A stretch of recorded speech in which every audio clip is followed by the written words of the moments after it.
ची बातमी लाडक्या बहिणींसाठी आहे। मुख्यमंत्री माझी लाडकी बहीण योजनेचा लाभ घेणाऱ्या मुंबईमधील महिलांना 0% दरानं 1 लाखांपर्यंतचं कर्ज उपलब्ध होण्याची शक्यता सध्या तरी वर्तवली जाते। दुसरीकडे आपण जर बघितलं तर लाडक्या बहिणींना मुंबई बँक मदतीचा हात देणार आहे। लाडक्या बहिणींना 9% व्याजदरानं देण्यात येणारा कर्ज पुरवठा 0% व्याजदरानं मिळू शकतो। ही माहिती प्रवीण दरेकर यांनी दिली।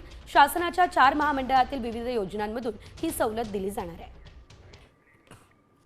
ज्या लाडक्या बहिणींना 1,500 रुपये मिळतात, ज्यांचं अकाउंट मुंबई बँकेमध्ये आहे, त्यांच्याकरिता उद्योग व्यवसाय जर त्या करायला पुढे येत असतील तर 1 लाखापर्यंत त्या ठिकाणी त्यांना कुठलंही तारण न घेता तात्काळ कर्ज देण्याची योजना आहे।